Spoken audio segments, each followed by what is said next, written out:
A very good evening once again. Thank you for joining us for the 10 o'clock edition of the UBC News Tonight. My name is Wadulo Arnold Mark, and it's going to be an hours-long bulletin till the hour of 11. So do sit tight. Let's give you the headlines and then get straight into it.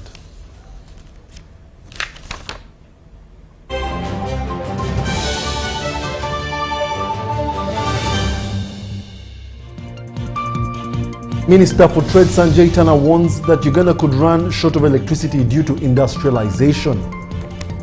Cabinet recommends the provision for facilitation of medical interns but suspends for 6 months.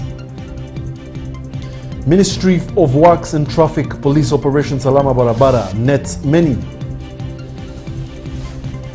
And in sports, FUFA hands over FUFA Stadium Kadiba to National Council of Sports for redevelopment ahead of the 2027 AFCON Games.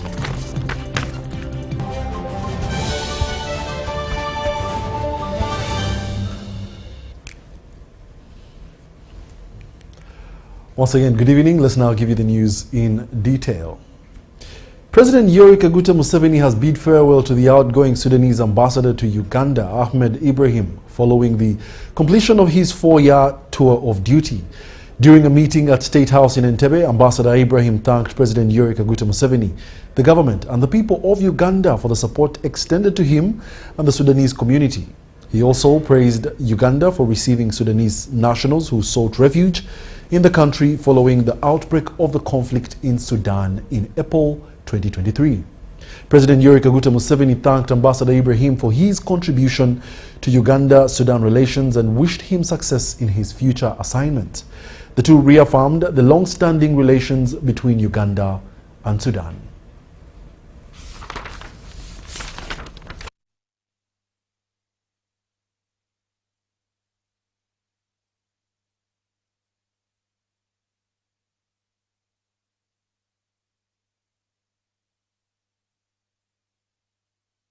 And now we switch to the economy. The Minister of Trade, Industry and Cooperative Sanjay Tana has warned that Uganda could run short of electricity in the near future based on the rate of industrialization that is happening in Uganda. Sanjay Tana made the remarks today at the Presidential CEO Forum when it was meeting the Prime Minister, Right Honorable Robina Nabanja, in her office in Kampala. The Presidential CEO Forum was established by the President to create linkage between the private sector leadership, CEOs from corporate institutions and government executives, with the aim of contributing to the national development agenda. The forum, led by its Managing Director, Dan Kayemba, today held an engagement with the Prime Minister of Uganda, Robina Nabanja. We have engaged with more than 10,000 CEOs, big and small. We have talked to business leaders. We have held over 50 engagements across the country. And we have filtered out 229 private sector resolutions that we request government to look at critically.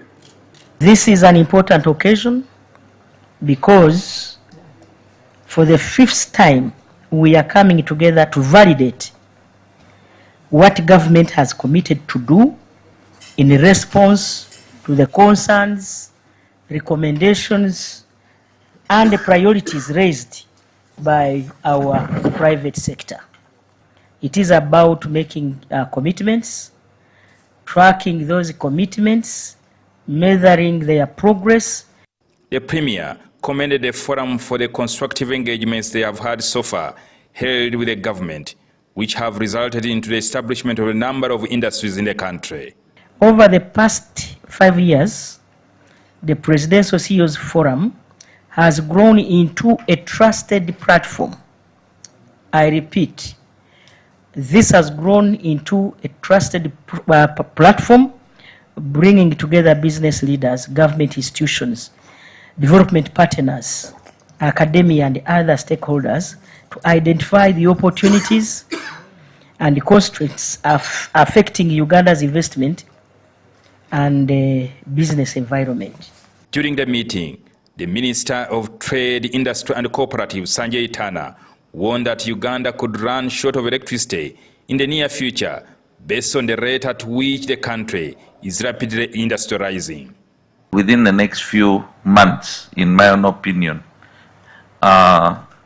maybe 1 year maximum, we have a fear of going into load shedding. An immediate solution was that these rich people under the Presidential CEO Forum need to be encouraged to invest in solar on top of their roofs so that they become sustainable and release energy for new developments. And I think we have about 3 or 4 examples that are successful in the net metering. One of them is NEC at the Independence Grounds.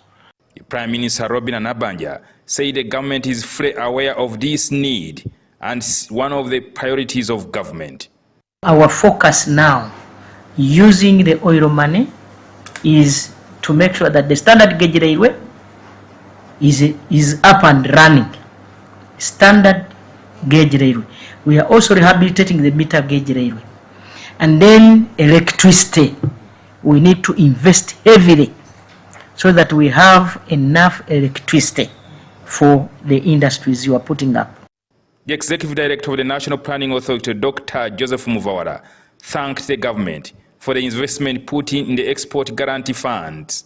And the Honorable Prime Minister, most importantly, is to thank government for the establishment and immediate of the Export Credit Guarantee Fund. This is a game changer issue. And you tell them the amount of money they are in, because here I can see 820 billion. Yes. The meeting was also attended by the 3rd Deputy Prime Minister Rukia Nakadama, Minister for General Duties in the Office of the Prime Minister Hira Ronek, the Minister for Karamoja Affairs John Bapsiroki, and the CEO Presidential CEO Forum Irene Mugisha Birungi.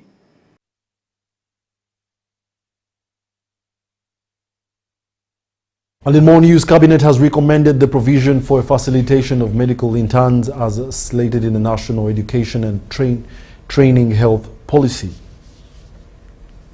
for 2025 to be suspended for 6 months. Giving an update on the medical interns facilitation, Minister for Health, Dr. Chris Baryomosi, says that government has been paying interns and those who are privately sponsored. However, the provision scraps facilitation for the interns who are privately sponsored and leaves it to their guardians. And training for health policy, which was passed by Cabinet on the 6th of October 2025. The Minister for Health, Dr. Chris Baryomosi, has tabled on floor of Parliament the National Education and Training for Health Policy that was passed in 2025 to create a regulatory framework to streamline training of medical professionals. The policy sets standards to build competencies in the medical field. After the policy had been passed, Ministry of Health was directed to deploy all medical interns, hence expanded internship centers to 77 with 2,490 interns deployed. However, the medical interns contested the provision of facilitation in the policy. Now, Cabinet has recommended that the current cohort be facilitated with 1 million shillings allowances to help in their accommodation and feeding. President, I have also consulted the Cabinet, which sat yesterday. We did agree, and the Cabinet recommended that we suspend that provision of facilitation for medical interns, meaning that we pay them as it has been. So going forward, the current cohort of interns will be paid the same amount. That is 1,268,929, and is subject to tax, and then the net pay will be 1 million. So that. The leader of opposition, Joe Senyonyi, appreciates government, however seeks for a permanent solution since the cabinet recommendation is for the current cohort. He also advocates for an increase of the medical interns allowance from 1 million shillings. Now, in your engagements with government, now that you're preparing a report, that you get to say, no, we need to, going forward, continue to facilitate these people so that it doesn't apply only to this cohort. So I hope it's not just for this cohort, and then going forward you say, no, we will not facilitate them going forward. The terrain is different, Many of them are in far to rich places. And so 1 million shillings or that kind of thing many years ago cannot be the same today.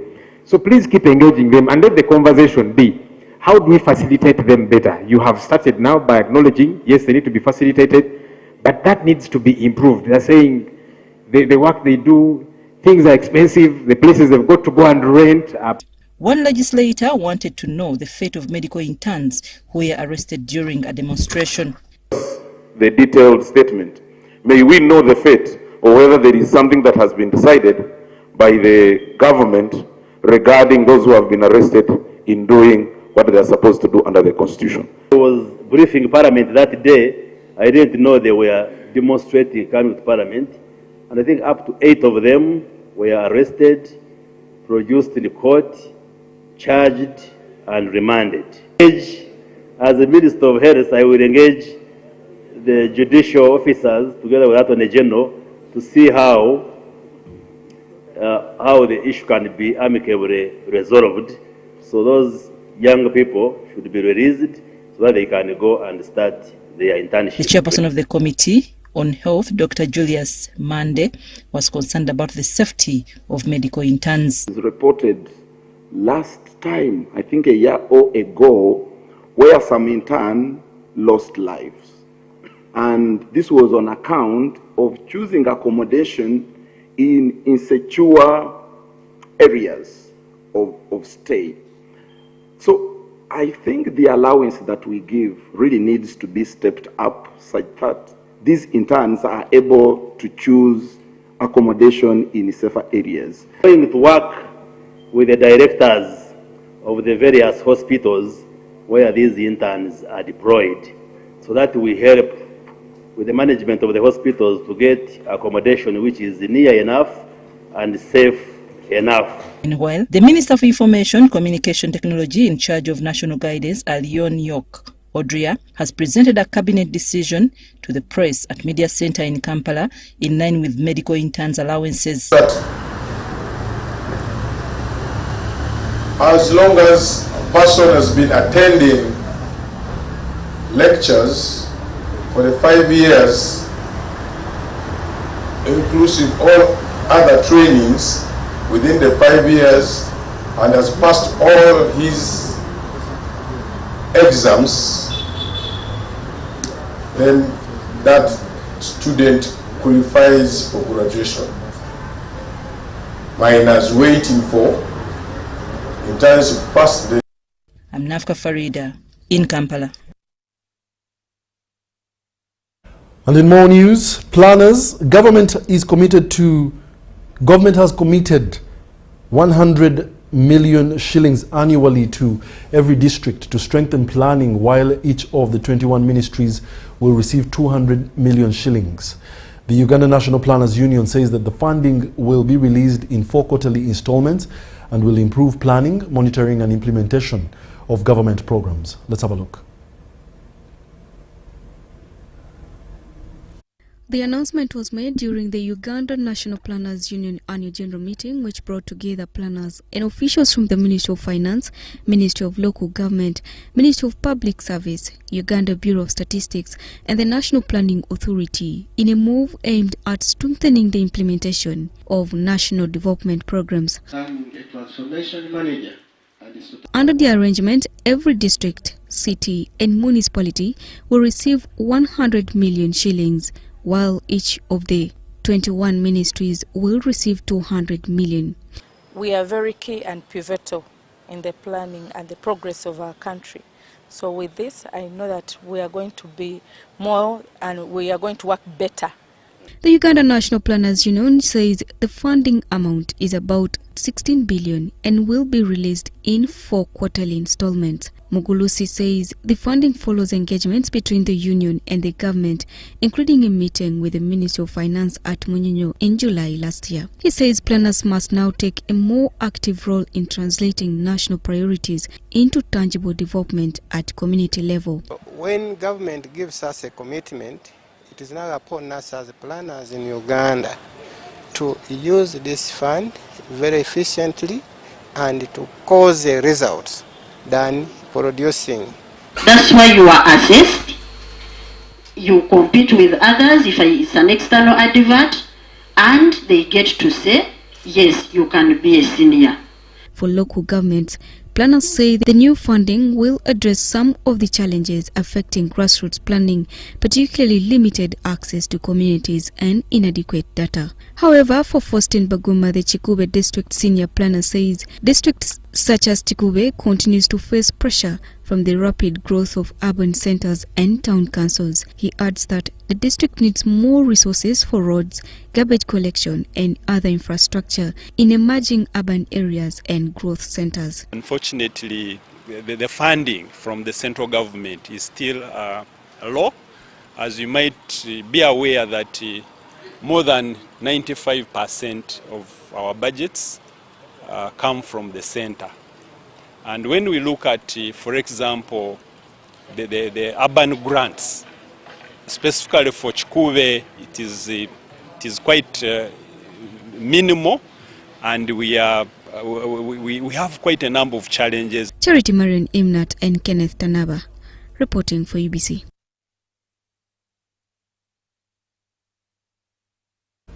The Minister for Finance, Planning and Economic Development, Henry Musasizi, has defended the process through which various individuals and businesses access tax waivers. This follows suspicions that some beneficiaries of tax waivers were not legit, calling for more explanations. The relief is intended to support business recovery and enable businesses to continue operating without distress from tax liability. Minister Musasizi says that the process has a strong base following investigations by various entities, including the Uganda Revenue Authority, Ministry of Finance and Parliament. Prayers. But it goes with the proverbial verse in the Bible, where those who have, that's a feeling of the people. That's a general feeling of the people. So, Honourable Minister, I request that you look into that issue deeply, of trust of people believing that there is a fair process which can be accessed by anyone, small or big, and they can have a chance. Not only the big connected people who have access to URA, to the ministry, to the president, that can benefit. Honourable Minister. This is not far different from the perception in the public sphere that most businesses and individuals accessing the tax waivers compromise the system. There is inadequate monitoring. Even the ministry itself admitted that 1.3 trillion in waivers could not be accounted for in a 2024-2025. I want to assure the House that there are very many unqualifying companies which want to move along this section of the law, which have failed to pass the test. Tax waivers come during the implementation of the tax administration processes, where some taxpayers face challenges that inhibit them from paying their respective tax liability. This is according to the Minister for Finance, Planning and Economic Development, Henry Musasizi, who has defended the process, updating Parliament on the role of URA in ascertaining the eligibility of the applicants. At every stage, this criteria I have defined should be checked. That is the importance of internal control mechanisms. And where you find a loophole, you flag it. You say, no, here, this one should not qualify because of the following reasons. And some MPs think that some entities are smarter than the gatekeepers, leading to the abuse of the procedure. There are people who are asking for tax waivers, but when the taxes they want to be waived on are actually not their taxes. It is money which was collected from third parties, and this money should go to government. For example, withholding tax. If I perform a service, you pay me less by 6%. That money should go to my account in URA. So such that in future when I do my tax declaration and there's a liability, they deduct from that money. But if you don't remit, it means me I will claim the money which is not yet there. The investigation considers hardships, impossibility of recovery, undue difficulty and the excessive cost of recovery of the liabilities. We should satisfy all the relevant authorities, including URA, Ministry of Finance and Parliament if the applicants, whether individual or company, are to receive the tax waiver. Daniel Mugoya, UBC News. National Drug Authority has closed 15 illegal drug outlets in the West Nile region and impounded 190 boxes of assorted medicines worth more than 50 million shillings. The week-long operation covered Adjumani, Arua, Moyo, Koboko, and Paida Town Council in Zombo District. The NDA also registered police cases against 3 pharmacies operating without valid licenses, including Zypher Pharmacy in Adjumani, Akubus Pharmaceuticals in Moyo, and Sinya Pharmacy in Koboko. The authority warned that medicines sold through illegal outlets may be expired, falsified, poorly sorted or stored, and substandard, posing serious risks to public health.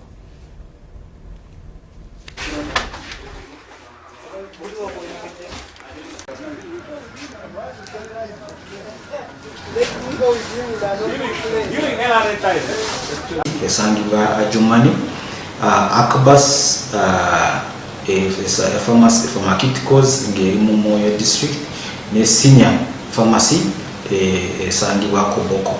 Bano, zino twazi gadde kolera ntukula akone emisango kubananyi ne bazo mu districts zetugaza amateeka. We have people who are not qualified. They are still manning these outlets. We license their relatives who are qualified, but eventually you find the relatives are not in the outlets, but they leave their friends which are not qualified to run the business. This is completely not acceptable. We had issues of smuggled drugs, which sometimes we were getting the outlets, but this time at least I can say the rate has reduced. The smuggled drugs, the rates are reduced. If they are there, they are very few in the market. When we go for support supervision, we get them, we pick them out of the drug shops.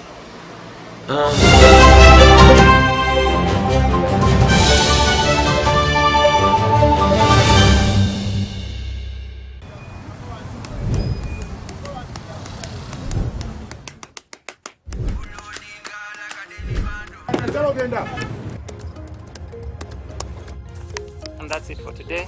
Till the next episode.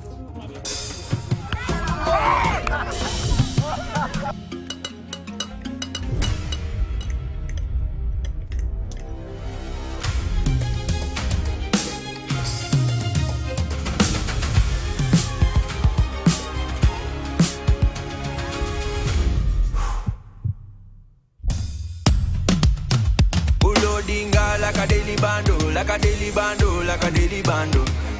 Omuliro nguwulira muli mumutima kukankana like drums. Kalakata, kalakata, enendungu ya kusabula. Mikono juu, free of fire, free of fire, free of fire.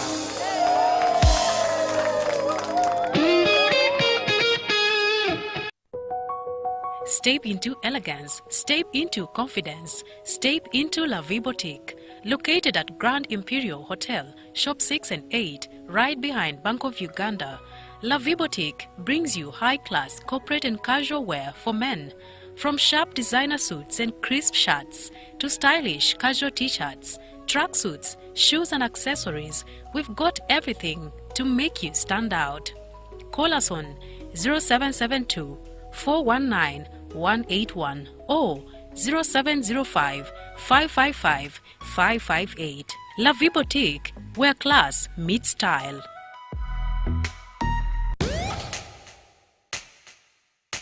We don't need anyone's permission to move forward. What we need is the power to do it our way. Spiro is not your typical EV company. It's the power grid for African ambition. A network that connects Nairobi to Kigali, Lagos to Lomé, Dar to Kampala. Not with cables and wires, but with clean, quiet, relentless movement. This is Africa, powered by us.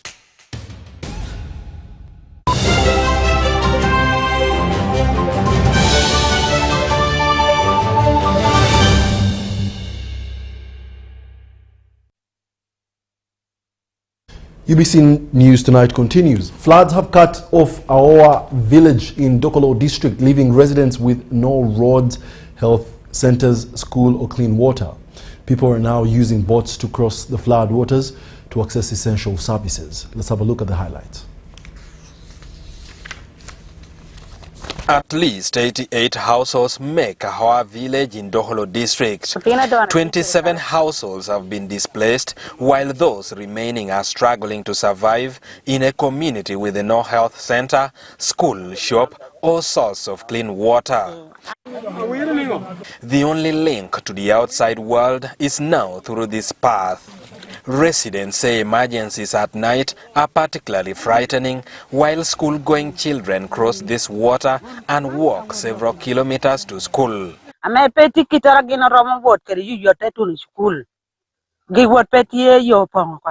The crisis has affected livelihoods.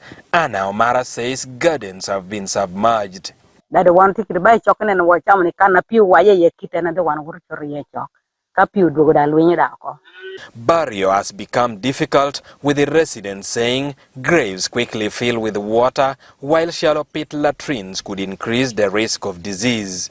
Near what require your loha tumcha, Kanatamo ye, Ikera Kerechini, PNN town, Kayini, Yini Bilok with them, I low America, PN Yiniker Licano, don't wound them and Pehawandu Tikere.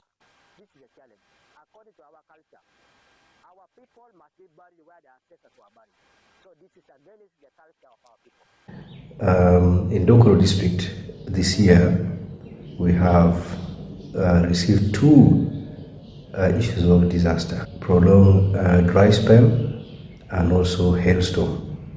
Now, the sub-counties that are prone to floods include mostly the sub-counties that are in Dokolo South constituency. Now, as a district, the COW has written to also the Prime Minister on the issues of the hailstorm and the prolonged dry spell.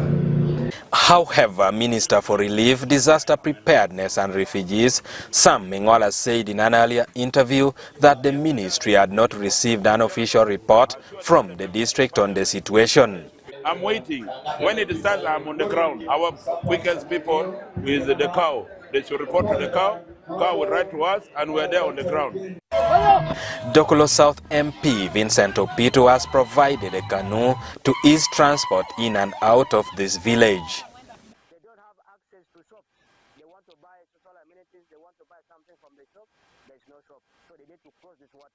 That means the Article 30 of the Constitution of the Republic of Uganda, which is a right tool, that this one, to give the citizen of this country or can get access to medical services. For this community, the canoe may keep people moving, but only a permanent solution can bring their lives back on track.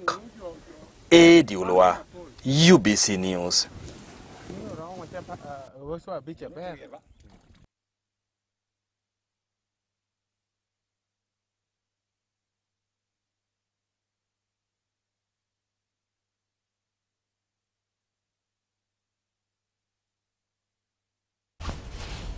The National Council for Higher Education has commenced a major program review exercise covering approximately 700 academic programs submitted by higher education institutions for re-accreditation.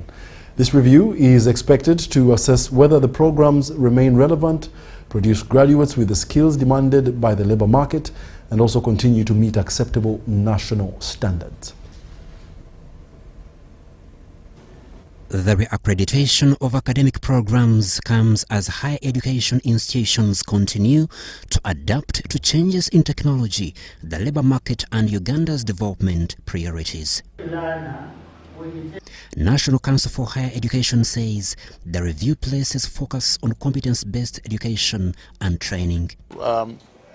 Sometime last year, I think around July, we received a directive to the higher education institutions to transform their curriculum in preparation for students who are now completing Senior 6. So that by the time they join or they need to join the higher education institutions, they find all the curriculum ready for them in the format that they've completed A-level. The review also examines whether programs have adequate curriculum structures, qualified teaching staff, specialized facilities, and quality assurance systems to deliver. Because now every program must arrange for work-integrated learning. So students are expected to go to the industry during their training, and at least twice. And so we need to know the plans that institutions have. But we also have new aspects of like portfolios, and we also have capstone projects. So every student is supposed to complete with the capstone project. They choose their project within their area of training and work on it, and by the time they graduate, they should have that one ready as well. Council will also determine whether graduates possess capabilities that are useful to society and the economy. We talk about learning, but the most important thing is to put what you learn into practice. If you talk about production, you are able to have the skills. How do you do things, with your hands, and not only knowledge, but a practical application of what you learn. Crispus Adinitwe, Regan Ahumuza, reporting for UBC. Uganda may have declared an end to its Ebola outbreak, but health authorities still maintain vigilance across neighboring Democratic Republic of Congo. National Medical Stores is strengthening its emergency stock, while border communities are also urged to remain alert. Uganda declared Ebola free on July 28th after completing the required monitoring period without detecting new cases or transmission. Although Uganda is currently Ebola free, the risk of imported infections remains a concern. So for Africa, recognizes that life is holistic. For Africa, Uganda Country Office has donated personal protective equipment to the Ministry of Health. The equipment is not an indication that Ebola is currently present in Uganda, but rather a preparedness measure to ensure the country can respond quickly. For this, and we hope that this is a contribution as an addition to already ongoing preparedness for the country should there be any other round of any such pandemic, but also these are part of the general routine. They use the PPE in all our facilities, medical facilities across the country. Health authorities emphasize surveillance preparedness at points of entry. National Medical Stores officials say having essential supplies strengthens Uganda's ability to respond effectively. We received 300,000 masks here at NMS. With support from For Africa Foundation. These masks are meant to be stockpiled as part of the response to public health emergencies in Uganda and the continued protection of health workers. Recently, the Minister of Health declared that we are Ebola free. That's a very big milestone as a country. But nevertheless, since Ebola is still regularly the DRC, Congo, as per all the news that we all received there, and because Uganda has been continued doing surveillance in the borders. Uganda has experienced several Ebola outbreaks in the past, including major outbreaks in 2000, 2007, 2011, 2012 and 2022, making preparedness an important part of protecting communities and the health systems.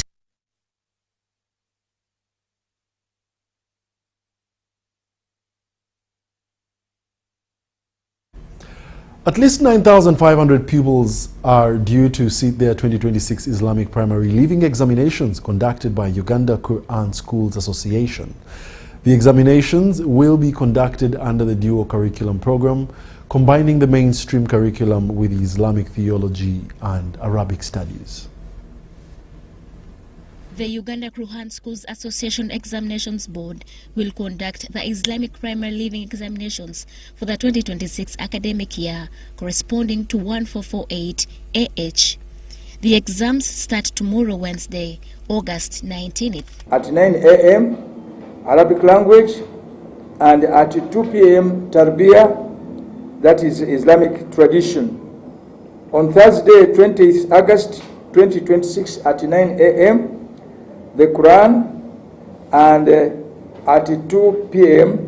fiqh or Islamic jurisprudence. More than 390 examination centers have been put across the country to accommodate the growing number of students. The number has increased, and above that is the trust to the members. Sending 390 supervisors and scouts to monitor the exercise in all the districts of Uganda. There are issues arising on examination malpractice. Appealing to our pupils, invigilators, scouts, schools, and all the persons involved in the exercise to avoid malpractices of any kind in the exams. Our motto is, Man ghashana laysa minna. Whoever cheats us is not among us. So that message and that from the Prophet, that is, first of all, is the umbrella of curbing malpractices. The Uganda Quran Schools Association is an umbrella body for Quran and Islamic theology schools in Uganda. It is licensed by the Ministry of Education and Sports and are required to implement the dual curriculum program, where over 9,596 pupils are registered to sit the examinations this year, compared to 8,770 pupils last year. Irene Faith Nantongo, UBC News. Cambridge IGCSE results, the equivalent of Uganda UCE's examinations, have been released, with Vienna College Namugongo posting its best performance. The head teacher Mohammed Kachika says that the program started in 2007, with the education system in Uganda being compatible with the Cambridge curriculum. We excelled. Our students excel. The May-June 2026 Cambridge IGCSE examinations results have returned, with 136 candidates who sat the examinations at Vienna College, 64 attaining distinctions. And I'm glad to inform you that the results were very, very good. On our performance, out of the 136 candidates, 64 obtained distinctions. We started this program in the first exam series was October-November 2007. For all that time, we've not had 64 distinctions. That these children, to enter an exam, we have to dismantle them. They first pray, hold it to each other and pray. We've never been let down. The performance opens opportunities for the candidates to pursue further education locally and internationally. Student who has completed the national UCE is more likely, it becomes easier for them to come and join the Cambridge curriculum. The students that go to Makerere University and Mbarara University are competing when you get to see the graduation levels. The school is also preparing for the digitalization of Cambridge examinations to move from paper to computer-based assessment. We will go on to improve on all the infrastructure, because the next examination sessions are going to be digital, electronic. So one of the things that you have to look into is that you have to avail your child one of the upper-end laptop. By 2030, about 90% of all the Cambridge exams will be digital.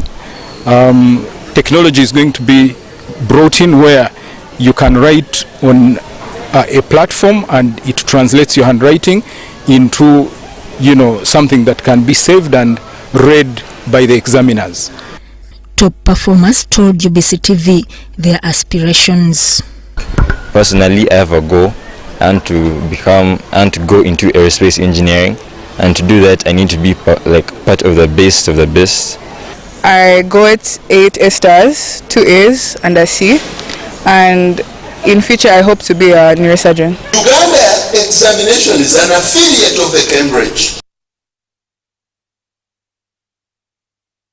The National Curriculum Development Center (NCDC) has reaffirmed its commitment to making special needs education an integral part of the national curriculum. We have a detailed report.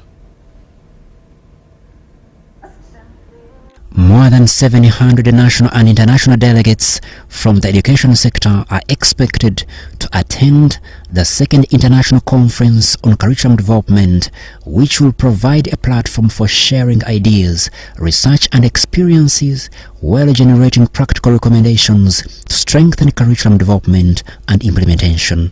As part of the pre-conference activities, the National Curriculum Development Center hosted students who are key stakeholders in education discussions from schools like Wakiso School for the Deaf, Chambogo College, Green Hill Academy, Luigi Guisan. The learners participated in debate competitions focusing on competence-based teaching and its implementation outcomes. Special emphasis that marked the day was special needs education and inclusion. We are looking at debate as a method of delivery in education, as a method of exchanging knowledge and generating ideas in education.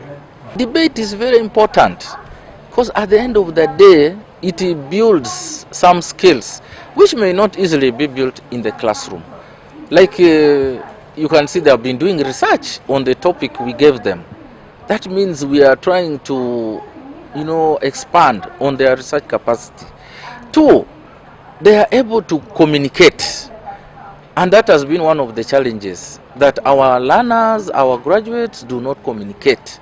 NCDC Deputy Director Dr. Richard Irumba applauded the active participation of learners with special needs, describing the approach as a game changer in ensuring that no child is left behind. You have seen and has been demonstrated that children with special needs are talented like any other child.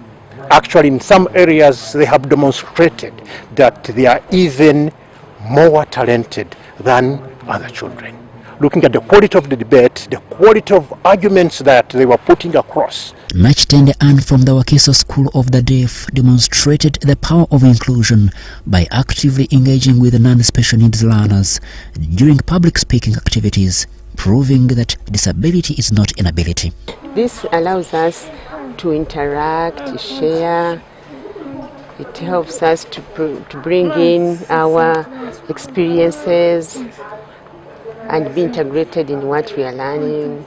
Local knowledge is not bad, and it can be integrated into the curriculum if it is not considered to be rigid. If it can be changed and adjusted to the modern world that we are living in, then it will be beautiful.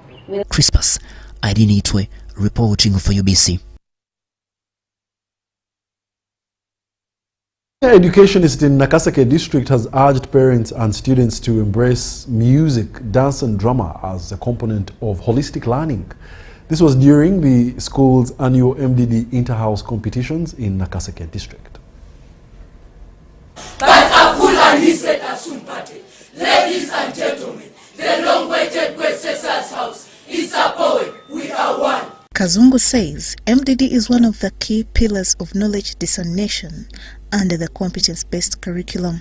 So it is very important that we merge the skilling and skills into the new curriculum, into the teaching and learning, so that by the time a student is done with O-level or A-level, can actually have the competences that are needed to earn a living. He also appealed to government to provide the school with additional MDD facilities and classrooms. But also ensure that this school is elevated to the A-level status, because A-level status comes with the construction of more classes, but also the deployment of teachers. Board Representative Nora Nantongo commended government funding and called for the school to be elevated to A-level status. Kubanga edi teacher kyatabagambye tekibiina kimu baasalamu streams oba bbiri naye nga buli emu esobola okubaamu abaana 13. Kitegeeza nti bwebanga enteekateeka yali y'abaana 8 baasukka mu 8 ate ne basukka ne mu 10 bayitirivu bungi ddala ate nga buli mwaka Nakaseke District Education Officer Kalema Kayemba urged parents to maintain learners' discipline during holidays. Basibo ne banyabu nga tukole eggwanga ettuufu ensonga ezitali ntuufu ng'abaana baziyingiddemu nga bali mu byalo mu mikono gyammwe bwe bajja ku ssomero n'emize emikyamu essomero terisobola kubaleka. Meanwhile, Minister of Education and Sports Dr. Jesse Muyingo's personal assistant, Waswata Malay, praised parents for supporting their children and the school. Naye abazadde b'ekitundu kino ekyabulwadda Engakaseke mukoze obuvunaanyizibwa bwammwe mwekubireko mu ngalo.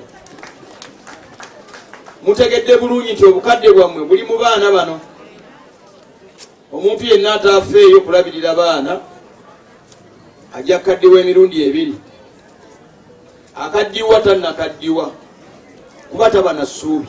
Simbengabo House won with 607 points, followed by Sesazi with 581, Luyinda with 547, and Kazungu with 513 points.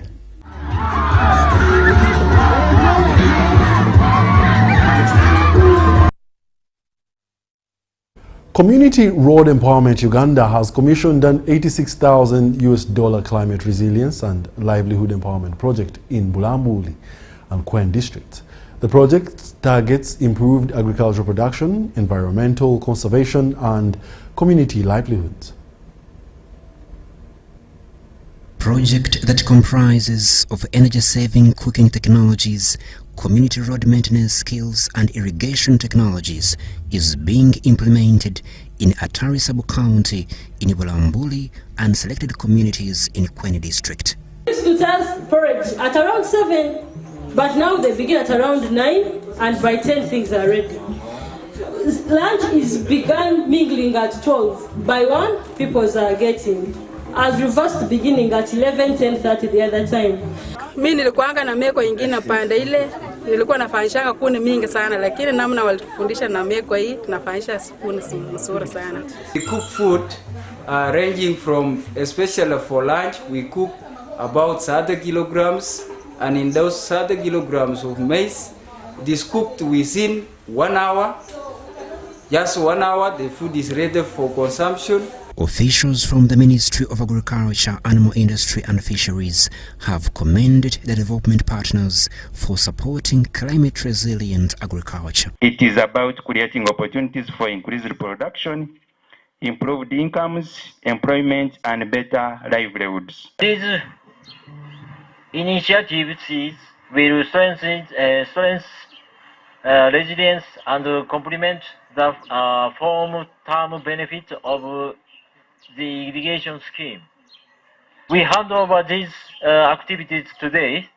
I encourage everyone to continue applying the knowledge and skills acquired so that these benefits will be sustained for the future generations. The project will improve livelihoods among communities surrounding the Atari irrigation scheme. We used not to have rice cultivation. They used to grow crops like maize, sunflower, and other crops. But because of the scheme, now we can easily receive water up to this side. This is one of the big difference that we can see. Since Bulambuli and Kwen are among the areas frequently affected by floods and landslides, as part of the climate resilience component, the project also promotes tree planting and environmental conservation. In our district, we have a big problem of deforestation, and we have been badly hit by the climate. We had a serious drought. 1, 2, 3. Thank you. Clap your hand.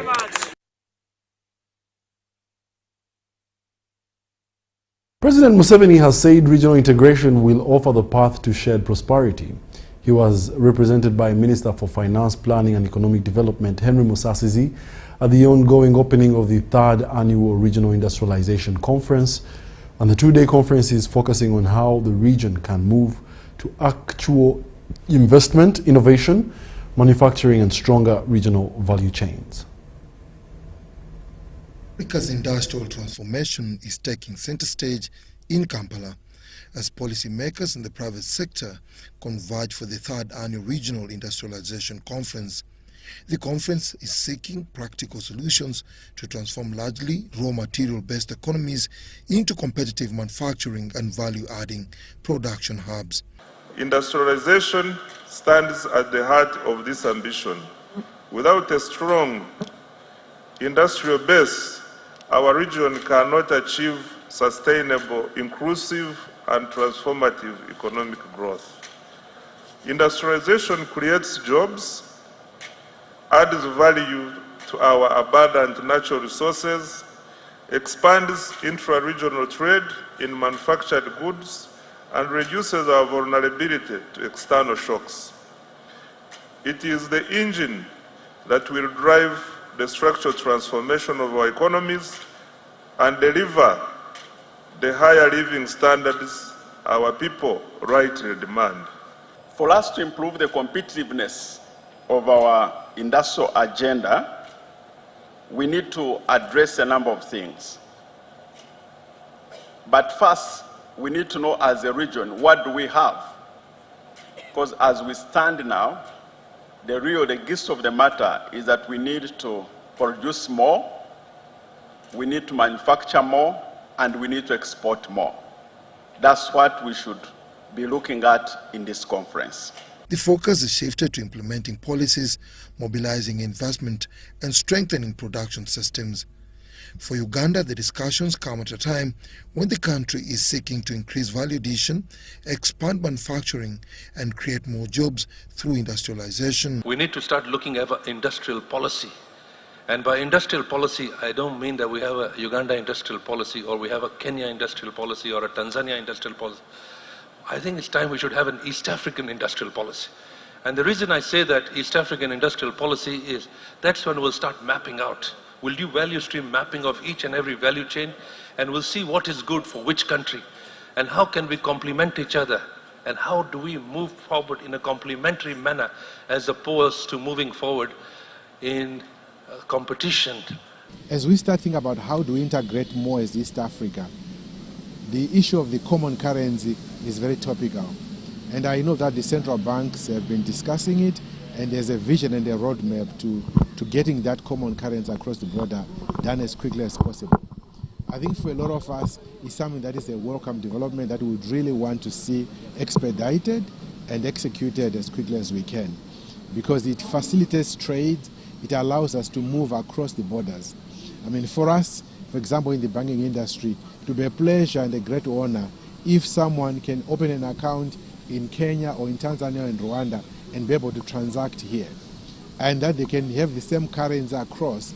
The private sector also needs to invest in bankable projects, develop partnerships and joint ventures, adopt new technologies, and expand successful innovations.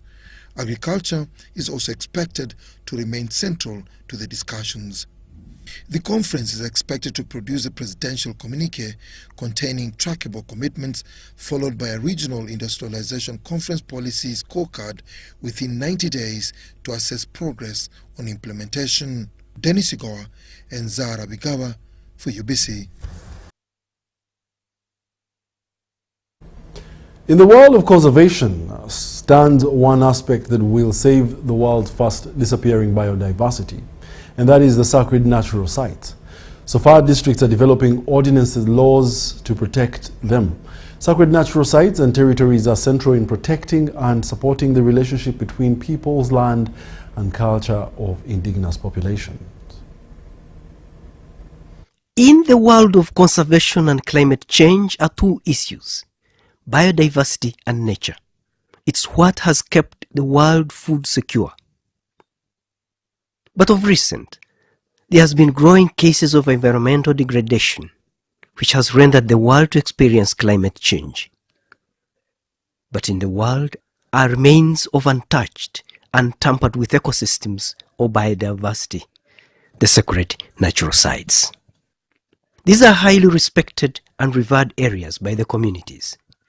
They are home to the ancestors, where these communities meet to share and communicate to the ancestors. Every community believes the ancestors dwell in the environment like hills, rocks, forests, trees, swamps. In this conserved ecosystem, communities have values, norms and rituals they attach, accompanied by responsibilities. They are key in conservation of heritage. In return, there are secondary beneficiaries of sacred national sites.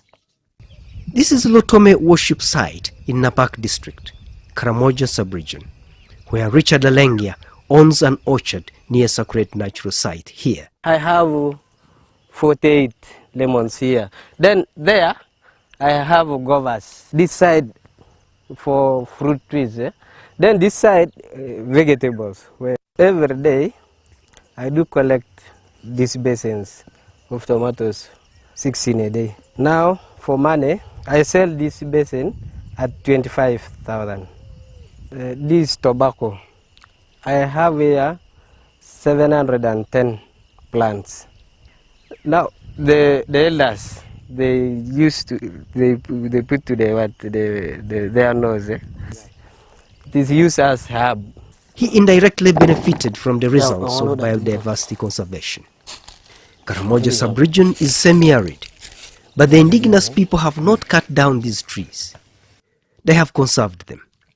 It is a cultural site where Karimojong elders and the community meet to perform traditional rites.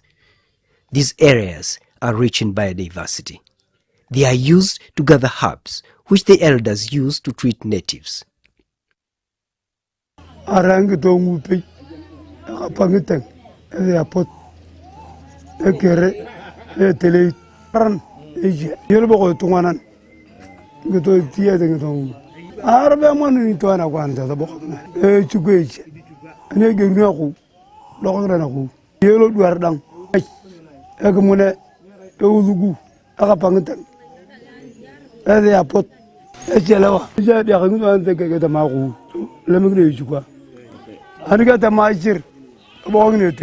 elders, they will come from homes there, then they surround here, big trees, plus now where this is where the Musees sit on. Then they can slaughter something, then they pray for cows to come. They make these crops, they pray for rain, those things. So, these sites are not silent.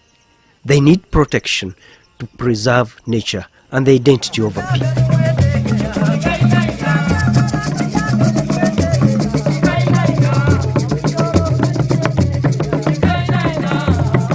In Ulisa district, western Uganda, Council has passed ordinances to protect sacred natural sites, to recognize customs and cultures of the Bagungu. In 2019, came up with the customary laws of Bagungu, and these laws were one in the interest of protecting the following: the indigenous land of Bagungu, the custodian sites, the sacred natural sites of Bagungu, the rights of the Balamansi were the custodians, and the rules of nature which govern society. When the custodians came up with these laws, we appreciated as a district that they will go a long way to protecting our environment. The systems within the cultures of Bagungu that put up mechanisms for protecting the environment, and these were the employers. The sacred natural sites were specific ecosystems which were protected from any encroachment by anybody. African Commission Resolution 372 is on protection of sacred natural sites and territories. Most of these cultural sites are either in the forests or up the hills. So when you destroy forests and you tamper with some hills, then you are likely to cause what is happening. The 2008 International Union of Conservation of Nature, IUCN, recognizes sacred natural sites as oldest forms of culture-based conservation, defined as areas of land or water having special spiritual significance to people and communities. It is very important to protect these sacred natural sites because, to be clear, sacred natural sites are ecological and natural places which are found within forests, rivers, lakes, and wetlands. And they form the lungs and the heart of those ecosystems. So communities have been protecting this for so many years.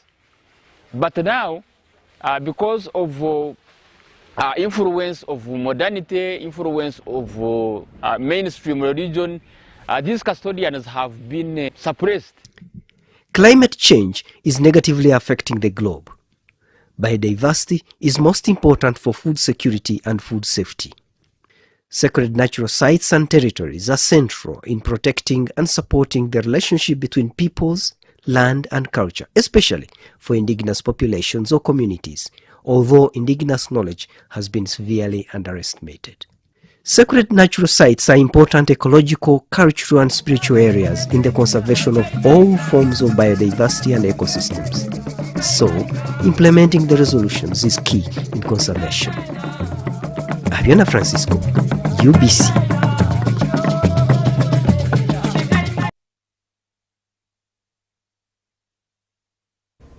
Let's now take a short commercial break and be back with business.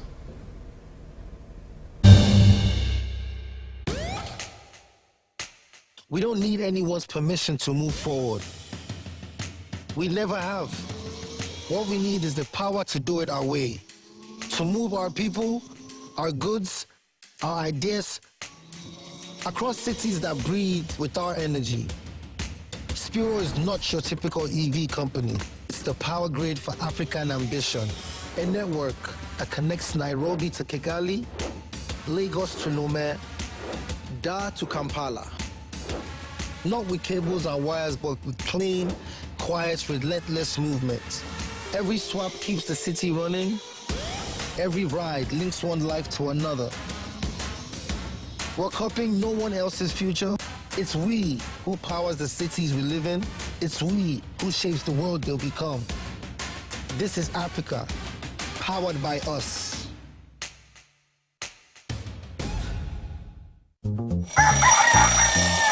MTN voice bundle. Ay. Load. Hey. Hello, Mama. Hey, it is me, your son, Opio. Hey, now, Mama, listen to me. MTN has the offer. Yes, it has the offer. You load from 7 a.m. to 8 a.m. Now they have free MTN to MTN minutes. And those minutes are there all day. So you load, you'll thank me later. Hey, Mama. Load an MTN voice bundle between 7 a.m. and 8 a.m. and get 3 free MTN to MTN minutes valid all day. Dial *100 *21# and get your free minutes bully daily. Free your fire with free minutes from MTN. Together, our connection is unstoppable. MTN.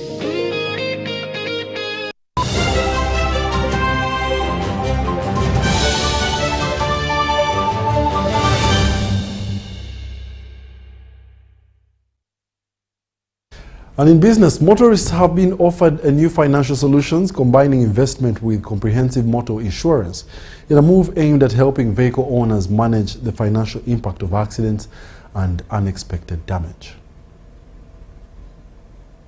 Aims to improve access to motor comprehensive cover, whose uptake remains low in Uganda.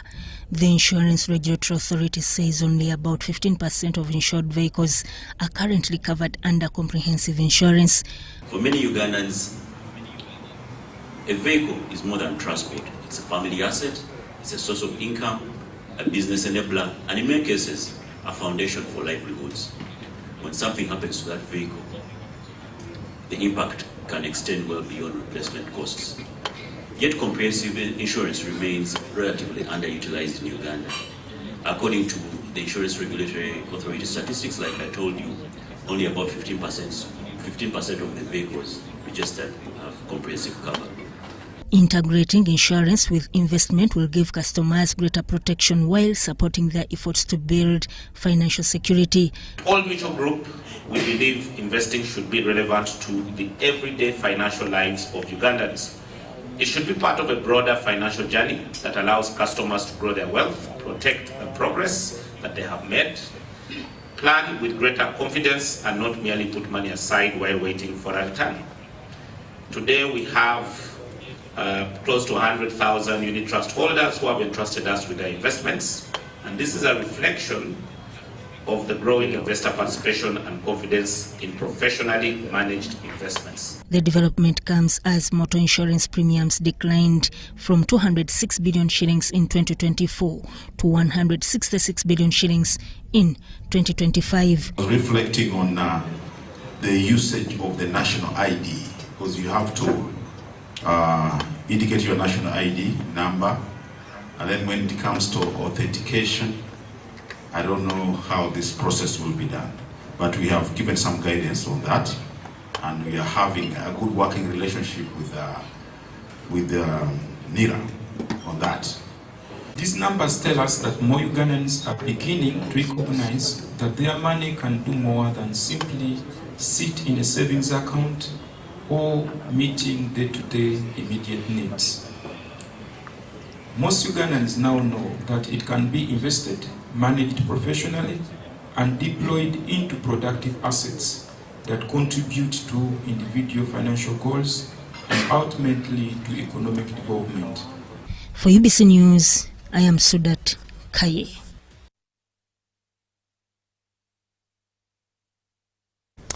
Furthermore, the Commissioner for Coffee Development at the Ministry of Agriculture, Animal Industry and Fisheries, Gerald Chalo, Uganda has more than 100 million coffee trees, many of which are old and unproductive due to the effects of climate change and limited irrigation systems.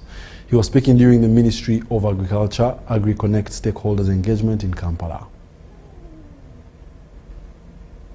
The Commissioner for Coffee Development at MAEF, Gerald Chalo, has emphasized the need for farmers to access affordable financing from government to acquire irrigation systems and revive coffee gardens. Many coffee stakeholders are crying on access to finance. They don't have, you see, the cost of accessing loans in Uganda is very high. Interest rates are very high. They don't favor farmers. How do we make access to finance possible for these coffee stakeholders? The financing of key agriculture value chains, including coffee, maize and cassava, will increase productivity, create jobs and improve household incomes. So the whole idea is how could we create jobs?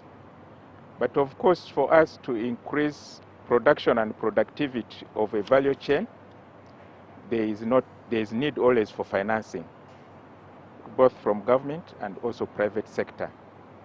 So we are also looking at what particular investment areas, say within the maize value chain, that can government invest in, the private sector can invest in, the ordinary farmer, the small-scale farmers can be able to invest in.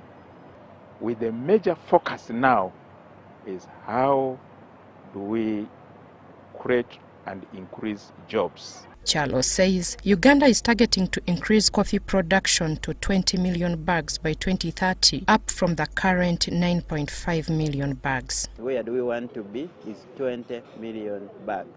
At that time, they had set a target of $1.5 billion of earning from coffee. But we have long surpassed that because we are at 2.2. In fact, last financial year we even earned $2.5 billion. So in terms of earning, we might set another target. We have already achieved the one we set under the coffee roadmap. The AgriConnect stakeholders engagement consultations will inform the development of the Uganda AgriConnect Compact.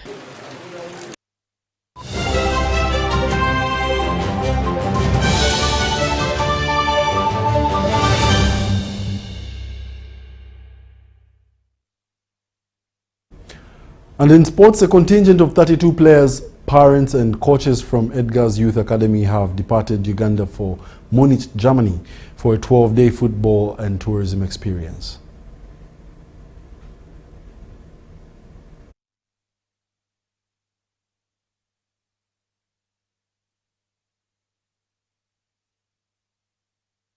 The team was flagged off at African Bible University in Doha by Federation of Uganda Football Association's Chief Executive Officer and Edgar's Director, Edgar Watson Sobi. The players are expected to stay there for at least about 12 days. Impactful, already when they reach in Munich, they will start already with the light training and also visiting some of the infrastructure there. Watson applauded parents for supporting the young players from the grassroots, saying their contribution has played a key role in shaping their careers of several footballers. I think the best gift you can give your child is to travel and see how other things are being done. Myself, I still have memories of my first trip, so it is wonderful. We thank the parents for doing this and encourage others to try whatever way, whether within the country or outside, to always give the children a chance. He highlighted former academy players Stephen Mukwala, Said Mayanja and Ibrahim Mugulusi, who have progressed to the National League and national team. Watson said the trip exposes youngsters to different cultures, development models and football opportunities.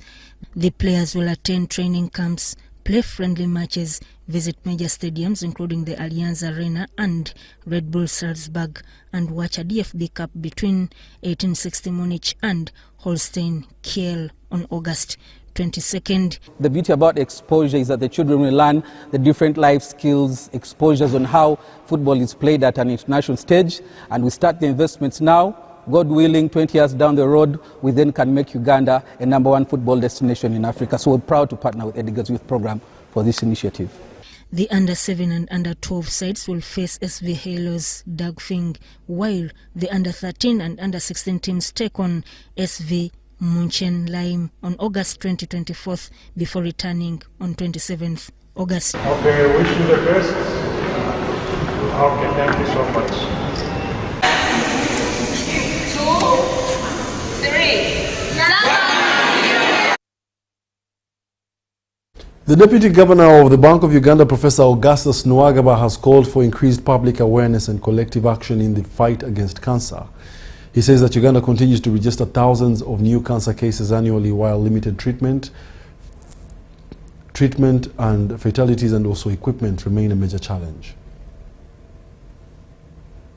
Has donated 30 million shillings towards the Rotary Cancer Run to promote cancer awareness. The Deputy Governor, Bank of Uganda, was concerned that many patients die within their first year of diagnosis, partly due to late detection and limited access to treatment. Heavily in health. So when we are talking about health, we are talking about one of the premier factors of production. And so we wouldn't have thanked Bank of Uganda. So far, the World Health Organization recommends that at least one radiotherapy machine for every 1 million people. Yet Uganda has only one functional radiotherapy machine at the Uganda Cancer Institute. All of us have had experience of cancer. And I told you that my own mother died of cancer in 1980. To be very specific, on 15th of July. When Uganda, most of you are very young, you can see. You are not even there, but there was a lot of politics around that year. And that's when Uganda's problems even accelerated up to now, which we are trying sort of under this national resistance movement. The Rotary Cancer Run chairman called upon Ugandans to support cancer awareness initiatives. Cancer diagnosis has been reduced to a death sentence in this country. That's why as a cancer program Uganda, we come up and one of our pillars is create awareness. And when you don these cancer run kits, cancer run vests and t-shirts, you are going a long way into creating awareness that there is a deadly scourge called cancer and the world has to unite and come together and fight that scourge. Ladies and gentlemen, it is not a test of fitness. It is us saying we want to come together and provide a solution. Of the Katabaro Memorial Tournament has officially been launched in the Kajansi Town Council, Wakiso District, bringing together 28 football teams to compete in honor of the late Reverend Katabaro. aim is to promote talent. But as we all know that in sports, we also do away with quite a number of things. So we use this to eradicate crime amongst the youth on our village. This fourth tournament, we aim to give it to quite a number of issues. First and foremost, we want to uplift those talents that individuals have that are not seen. We want to dedicate this tournament to those individuals that have made Kajansi Town Council a memorable place to stay. There are those names that are significant in the development of Kajansi that we talk about, and they've given it their land for roads to be constructed. They gave their land for places like this stadium to be constructed. They have given land in order for the markets to, be. And those individuals, because they existed long ago, now when other people have come into the place, they are not significant. So I am a son of this land. And that's why I'm proud to be associated with Katabaro Football Memorial Tournament, as I remember my late father, the late Reverend Joseph Katabalo, and Mama, who rested. In their shoes, I stand to promote talent and do other things that they would have done if they were still alive. We came here to win. And the message to our opponents, for us, we came here to win. We didn't come here to participate or just see us. No, we came here to win the tournament, and hopefully with God, I'm very sure, and with my teammates plus the management of our team, we shall win this tournament. Surely we shall win this tournament. On this Sunday, we are 100% we are ready and we are prepared 100%.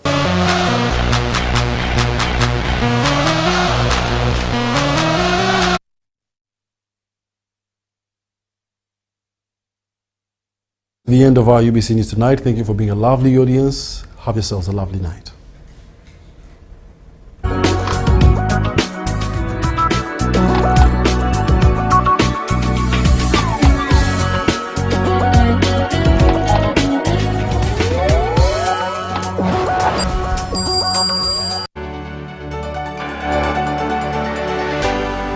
UBC, inspiring Uganda.